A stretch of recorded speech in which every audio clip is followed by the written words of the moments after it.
Well, everybody, we've got an exciting continuation of the story that I covered on my last stream about Tucker Carlson going to Russia and interviewing Putin. You all expected that it was going to be a puff piece, though surprisingly enough, it almost seems like Putin isn't part of the plan for the puff piece. From Putin's perspective, based on everything he said, it really just seems like his goals are to destabilize America, to sow division, and to ensure that America is as weakened as possible so that Russia can overtake it in power. He's quite open about this being his goal. While at the same time, Tucker Carlson, he indicated that he was expecting actual hardball questions from Tucker Carlson, and he was wanting them.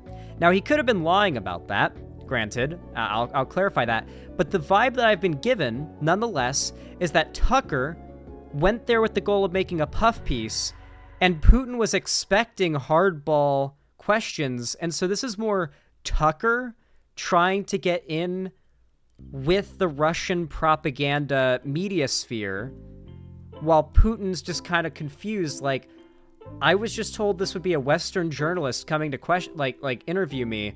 I was expecting hardball questions, you know? Like, I didn't expect him to just, like, meat ride me the entire time. But we covered all of that. That's old news. Tucker Carlson proceeded to leave that interview and go on a guided tour of Russia, where he would do a sort of mini low-budget documentary where he would be featuring all these things that supposedly make Russia so much further ahead of the United States and so much more advanced and better to live in than the United States, because supposedly Putin and the Russian oligarchy are, as they would claim, better leaders than America and the West. He did this by going to a grocery store in Russia and featuring the prices of groceries and just the way that the grocery store is there, and basically soying out about things that are not that special and in context are nothing to be soying out about. But hey, if it's to glorify Russia to conservative boomers to make them feel as though somehow Russia is America's ally, I don't... Why are conservative Americans becoming Russia fanboys? Like, I get that the propagandists like Tucker make a lot of money off of going to, say, Russia and, like, propagandizing for their government. That's like a big racket for them. What is the motivation to listen to that propaganda and take it seriously, all the while knowing it's Russia? And they're conservative Americans that are, like, hyper-patriotic, supposedly. It's bizarre. I genuinely don't understand it. I think it's just that they agree with Russia's imperialism, and they, I think it's literally just the fact they kind of glorify and idolize Russia's delusional attempts to convince people that they are a powerhouse. They do a lot of militant, like, authoritarian propaganda and you know, militarization, but it's mostly just a smokescreen, and conservatives just need it to be aesthetic, so they buy it hook, line, and sinker. Maybe that's why so many American conservative boomer Tucker Carlson watchers are buying this shit and becoming, like, unironic pro-Russian conservatives. For the record, by the way, Tucker Carlson is a admitted grifter. He doesn't believe anything he says, and I imagine he knows that all the shit he says in this is bullshit. There are pages upon pages upon pages upon pages of court-verified to be real texts from Tucker Carlson shit-talking Trump, complaining about the Republican Party, saying that he hates his job and he hates what he has to do, dick-riding Trump and making the Republican Party look good because he hates it. He's literally gone in detail complaining about how much he hates having to grift as a conservative and lie, and how everything he has to say is a lie on air. Like, he's admitted it. He is an admitted grifter. This is just the next step of the grift for him. He is chasing the money to Russian propaganda now. So let's watch. Let's take a look. So a long-standing feature, maybe the longest-standing feature of Cold War propaganda in the West was the Soviet grocery store. No products, no choices, shoddily made things. And it wasn't actually propaganda, it was real. And you can look up the pictures on the internet if you want. So we thought it would be interesting to take a look at I like this. You see, Russia was bad when it was what we can call communist, but now that it is a hyper-capitalist, like, oligarchy with hyper-authoritarian, militaristic values, now we can glorify it. Now it's okay. Now we like it. contemporary, modern-day, 2024 Russian grocery store 2 years into sanctions. Here we go. All right. There we go. So I guess you put in 10 rubles here and you get it back when you put the cart back. So it's free, but there's an incentive to return it and not just bring it to your homeless encampment. Okay. For those of you guys that don't know, this has been a thing supposedly in European grocery stores for like decades. Like just all across Europe, it's been a thing for a very long time. And people were just like, why is he freaking out about that? This is every grocery store. What the hell? It's like freaking out that a grocery store has shopping carts and being like, whoa, they've got carts that you put your groceries in here. Like it's that weird to Europeans.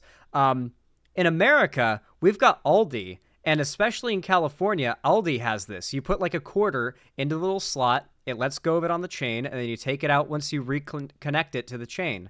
And it keeps people from stealing shopping carts. So, mind you, if I brought this up, though, if I was like in a debate with Tucker, you have to remember, conservatives are never, ever honest about what the goalpost is. You need to always remember this. When a conservative makes an argument to you and they establish a goalpost, let's say a conservative says, gay people are trying to groom kids by making them gay with propaganda. A conservative argues that with you. And so the goalpost is now that they need to prove that that is in fact happening. And you need to disprove that that's happening, right? You have to disprove that that's happening. But once you disprove, like, let's say you get into that debate and you definitively disprove that, in fact, gay people are not infiltrating areas where young people go, like schools and education, stuff like that, and kids programming.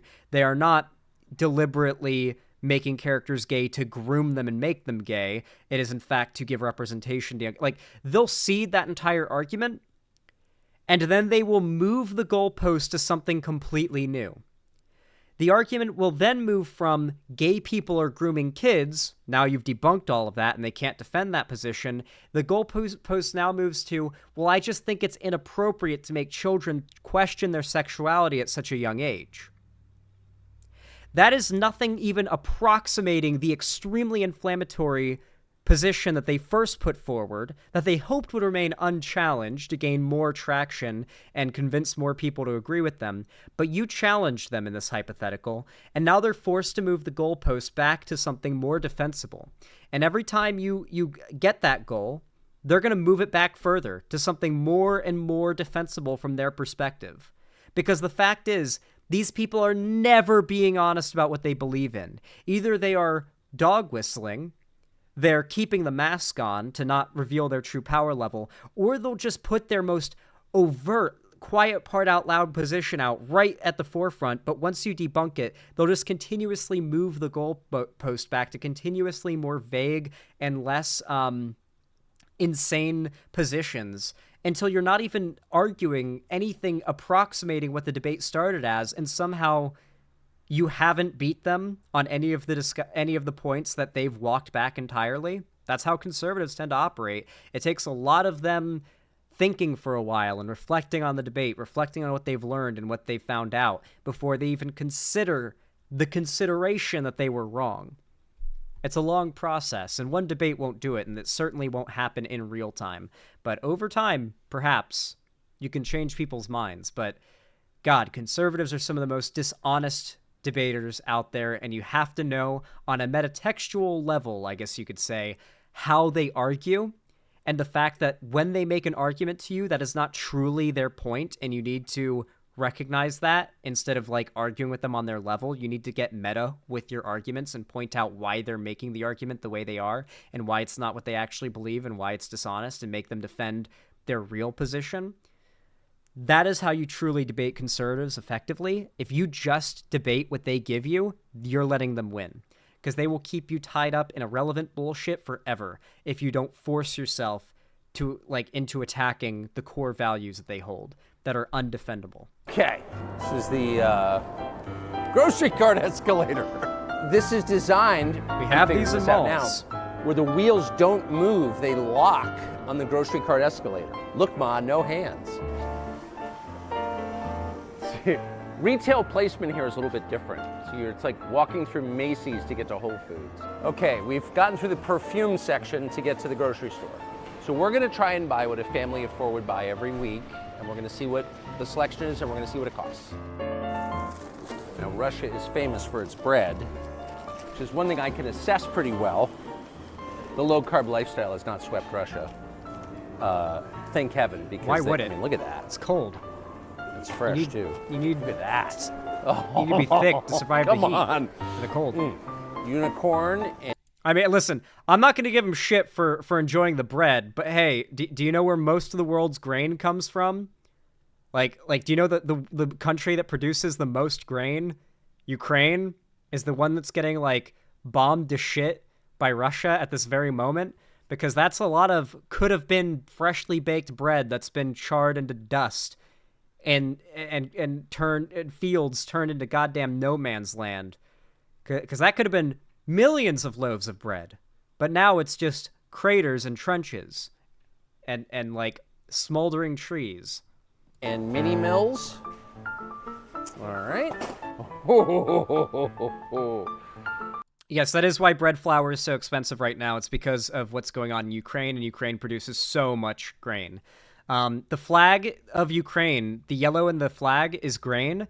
It's wheat, and then the blue is the sky. Because Ukraine's like most famous image, like the most famous idea that you would think of if you had been to Ukraine or thought of Ukraine, was just a field of wheat with a blue sky. And so that's the flag, a field of wheat with a blue sky, but very simplified, just a blue stripe and a yellow stripe. So yeah, like so much so, like Ukraine is so much big on grain production that it is literally their flag is about how much into grain production they are and how much grain they grow. It's literally their flag.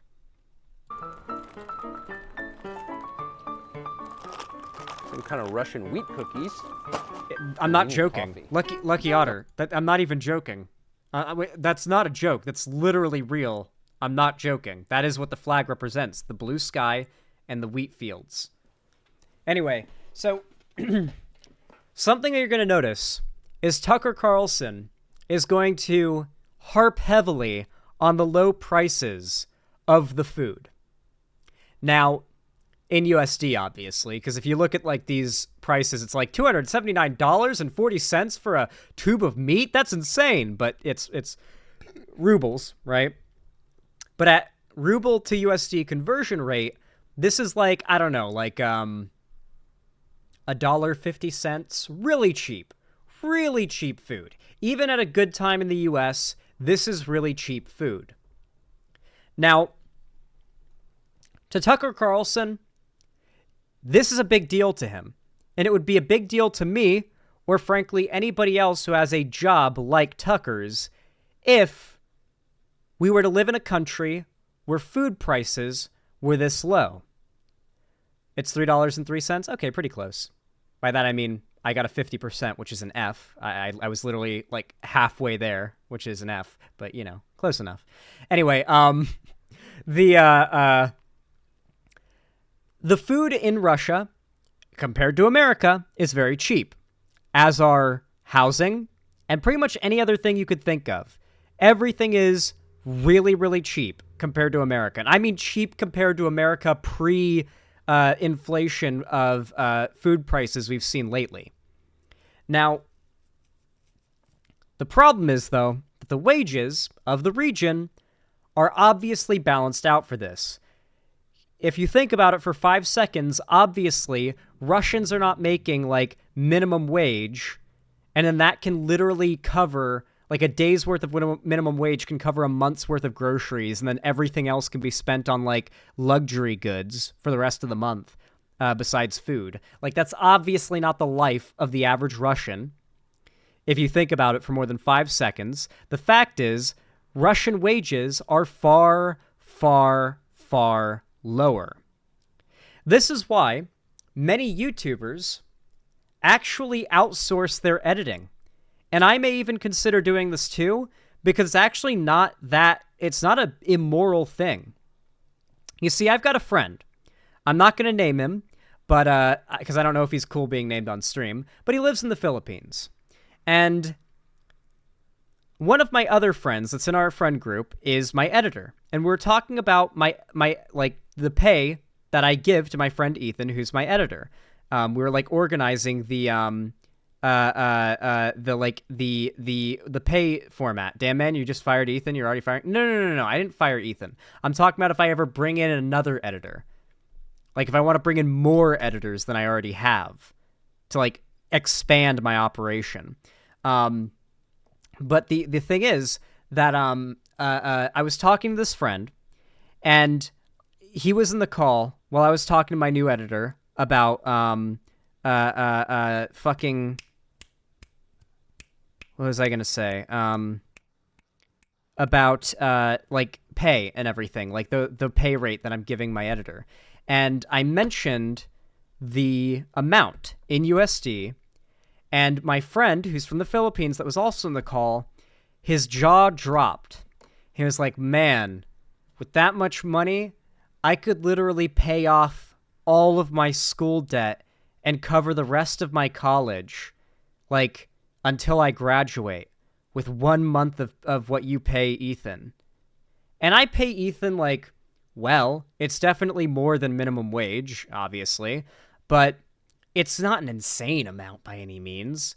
It's the same rate that I've always paid my editors.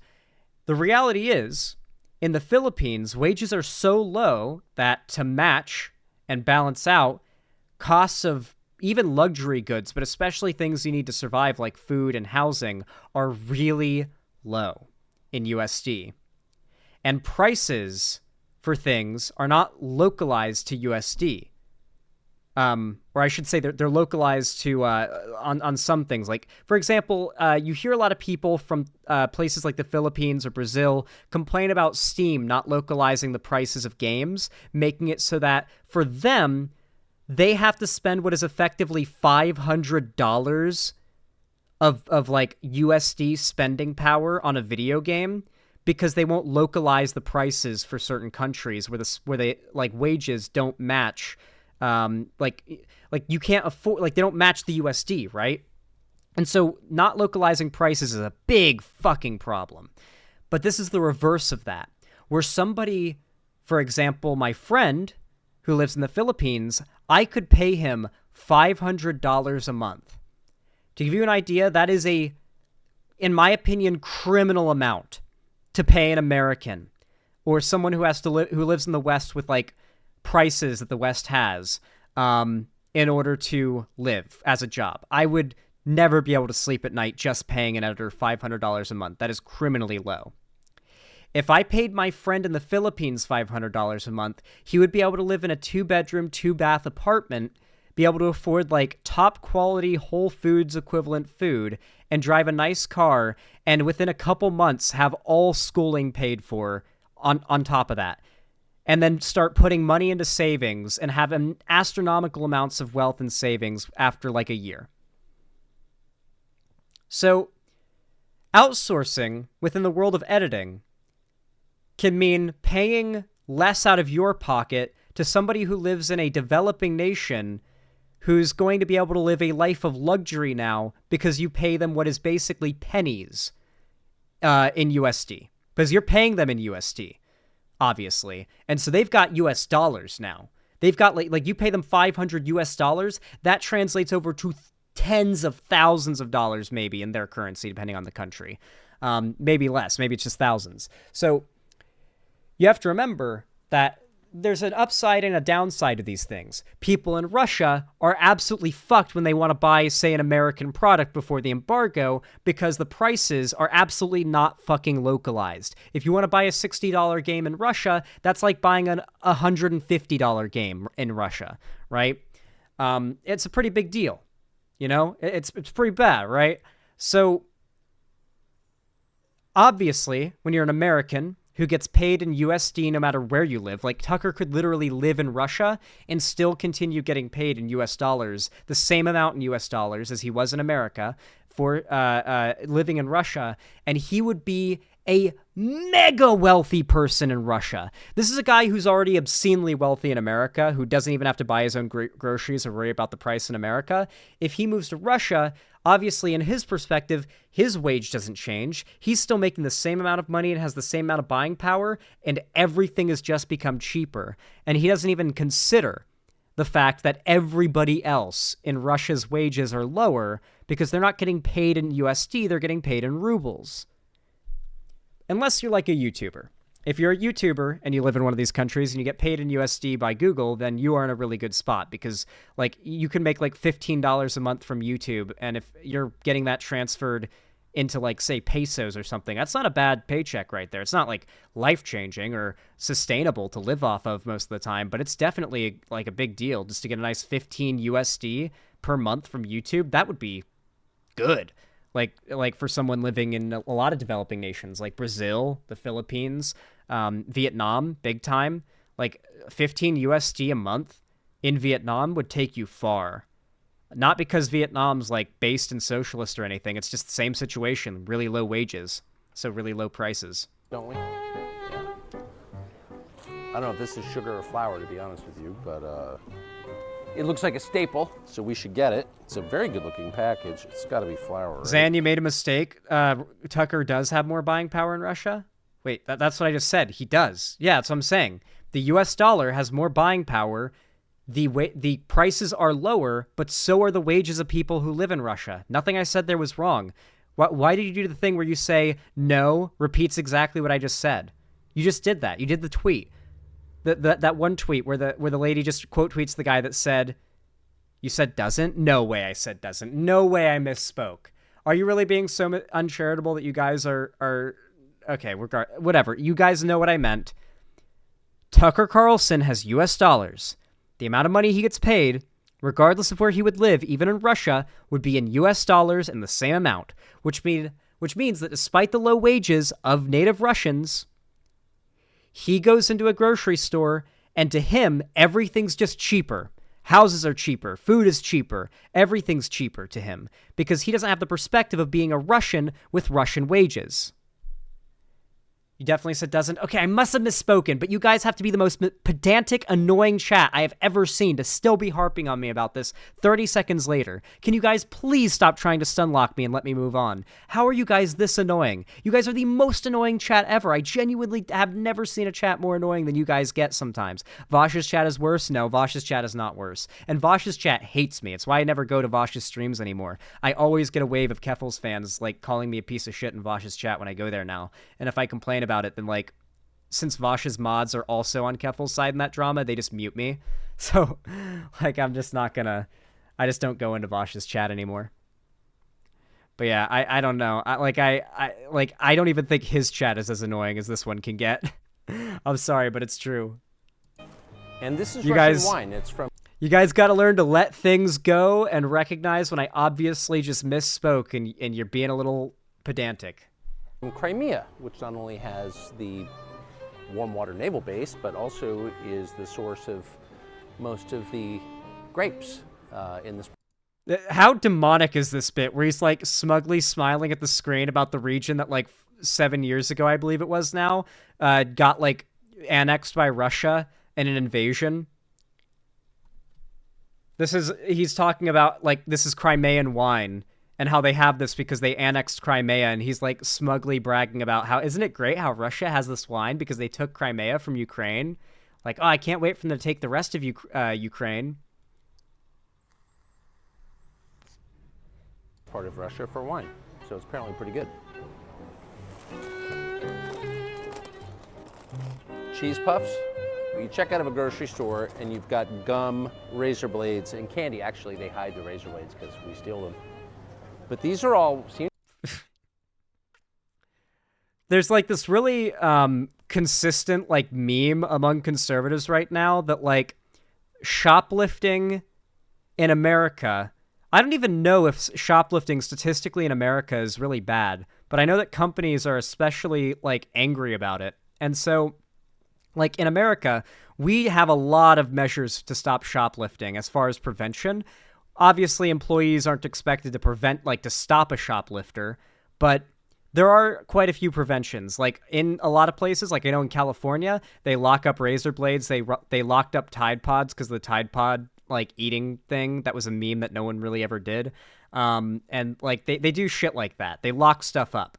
Mostly because the companies literally want to do everything possible to reduce the amount of money they lose. They want to maximize their profits. More so than they I guess, tend to do in other countries, maybe. Or maybe shoplifting in America is just particularly common. Regardless, conservatives have weaponized this fact to basically argue that America's racial diversity is the reason for it. That when you look at other countries that have a majority white homogenous population, they don't have to lock up their razor blades. They don't have to put their stuff in cages to prevent shoplifting because lack of racial diversity means lack of property crime is basically what they'll either imply or just outright state, like loudly in your face. But normally they dog whistle it and try to keep it quiet because they don't want to, out themselves as racists. The fact that these people are afraid to out themselves as racist most of the time is a pretty clear indication that the left, fundamentally on a core level, will always win the culture war. These people will always be fighting a losing battle in that they have to pretend not to believe what they believe, to convince people to believe a watered-down version of what they believe, and then slowly introduce them to like the reality of their ideology.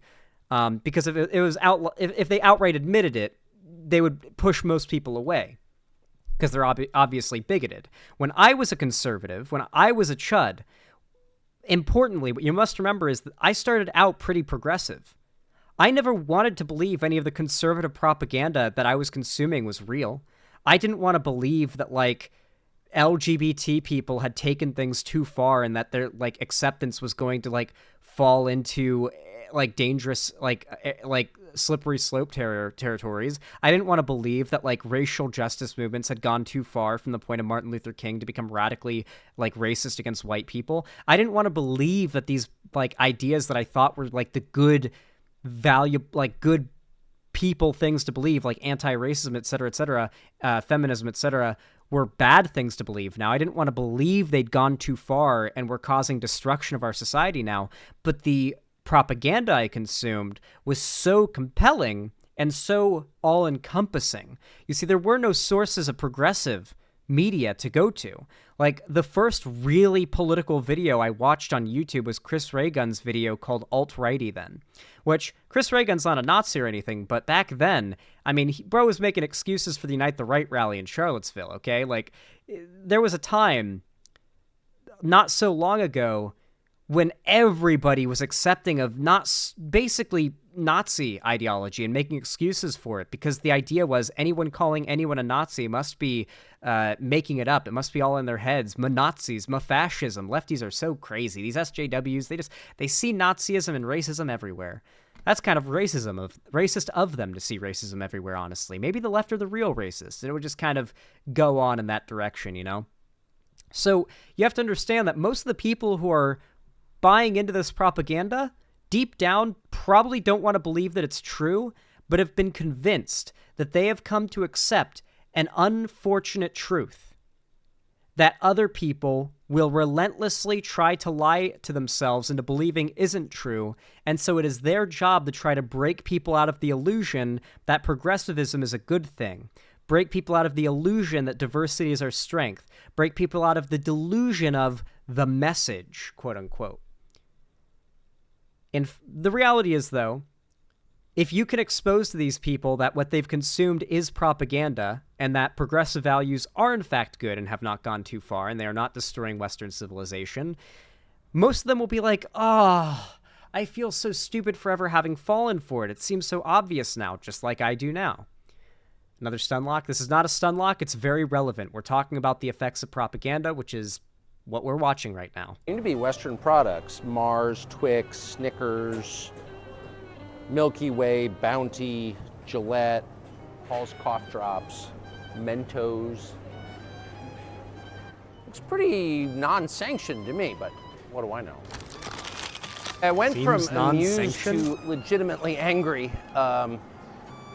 So we were guessing what this would cost. Everybody hears from the United States, buys groceries, and we didn't pay any attention to costs as we were just putting in the cart what we would actually eat over a week. And we all came in around 400 bucks, about 400 bucks. It was $104 US here. And that's when you start to realize that ideology maybe doesn't matter as much as you thought, corruption. If you take people's standard of living and you tank it through filth and crime and inflation.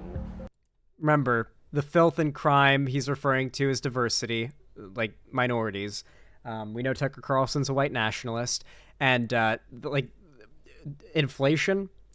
For one, inflation, a small amount of inflation is healthy for an economy. This is a reality that a lot of people fundamentally do not understand. A small amount of inflation is healthy for the economy. A small amount. Now, inflation never goes away. Like, once the inflation has happened, for lack of a better phrasing, it cannot be reversed. Yeah, 1% inflation is a quite healthy rate. It cannot be reversed, though. Once inflation has happened, it does not deflate. That is not a thing that occurs. The problem is, people don't understand that when it comes to the topic of inflation, lowering the rate of inflation is the goal, not deflation. Deflation is not a thing, and it is not real. And yet, conservatives heavily rely on the fact that most people do not understand economics, even on a fundamental level. And I'm certainly no economics expert. This is just very fundamental basics that most people don't know. And yet, the fact that prices haven't gone down and that the US dollar hasn't deflated since Biden became president, they see that as a poor reflection on Biden, despite the fact that Biden has caused record low inflation rates. Basically, Biden has done the stopping of the inflation. He's done all you can do in economic, like the way the economy works. It is physically impossible to do anything else to make the deflation go back to what it was at before. That's not a thing. We can't do that. We can't just destroy millions of dollars worth of cash, I guess, and make it go away and deflate the dollar. That's not a thing we can do. Not to mention it would tank the entire world economy and U.S. economy. It's not a realistic expectation. The problem is people expect it regardless, and the fact that Biden hasn't achieved it means that Biden has failed. And the right has been one of the biggest pushers of this misinformation, and the American people are fucking buying it, because the fact is, yeah, you go to the grocery store and food is expensive. No, Zan, deflation is a thing and can often be a worrying sign for an economy. It often means people aren't putting any money into an economy and getting too little out of it. If people are not spending any money to an extent that the money no longer exists, it's not being held in the bank, it's literally cash existing under people's mattresses, and millions of people do this, then that will be the case. This will never happen with the way that people use credit nowadays, the way that people use banks nowadays. This will never occur. We will never have people like hoarding cash enough to ever cause money to effectively be exiting the market and thus no longer exist anymore within the economy. It's just not a thing to expect. Otherwise, we could just destroy millions of dollars of legal tender, I guess, but that's kind of pointless. These are people whose entire understanding of economics begins and ends at money printer go burr is bad.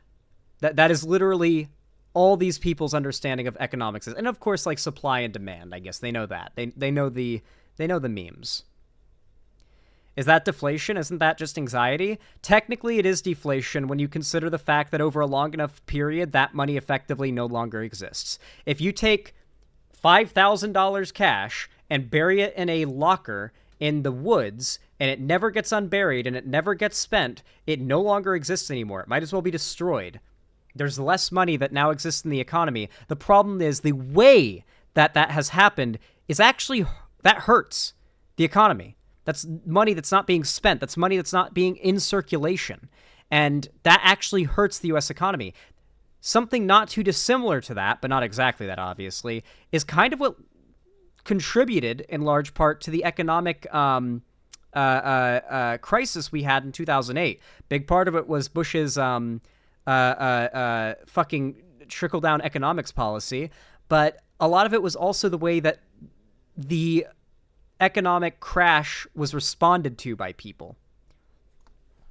Once the economy's been hit badly, it kind of results in a snowball effect until it can kind of slow itself down with good policy, like, you know, a Democrat getting elected and dismantling the horrific policy decisions of the last Republican. There can easily be deflation with a gold and silver based currency. I knew someone in chat, or at least the comments of the video, would say, well, what if we went back to the gold standard? You know what? I feel like that alone kind of shows you how fucked the average US voter is. That, like, these people unironically think going back to the gold standard is a viable answer, and they judge Biden for not making a choice like that. These are the people who are going to decide the next election and who's president, and whether or not democracy survives another 4 years. And they literally can't buy the groceries they want. At that point, maybe it matters less what you say. Or I love you, you're a good Senchini. I'm person not or talking a bad shit. person. You're wrecking people's lives in their country, and that's what our leaders have done to us. And coming to a Russian grocery store, the heart of evil, and seeing what things cost and how people live, it will radicalize you against our leaders. That's how I feel anyway. Radicalized. I'm not making this up, by the way, at all.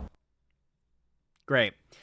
I feel like that's going to be a good title for the video. Tucker Carlson is radicalized by Russian propaganda.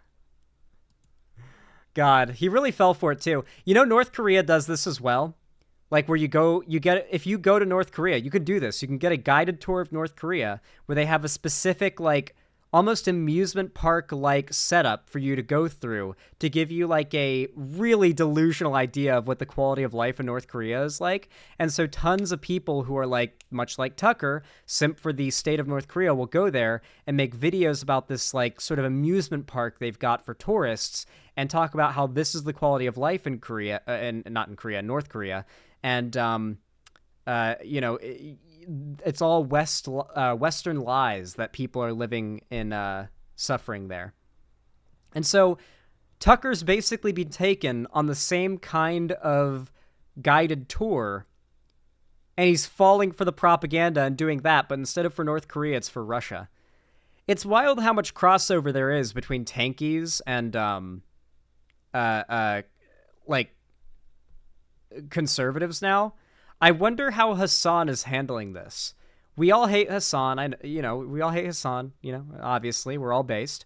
And Hassan is obviously like a big dick rider for Russia. So I wonder how Hassan, who really supposedly hates Tucker Carlson, is handling this. Is he shit-talking Russia and Tucker Carlson? Is he shit-talking Tucker Carlson but for nothing having to do with, like, Russia? Or is he just outright, like, praising Tucker Carlson as having a rare W here? I have no idea what his take would be on this, but if you guys know, let me know in the comments, because, as I said earlier in the stream, if Hassan has 1 million haters, I am one of them. If he has one hater, then I am him. And if he has no haters, then I'm dead.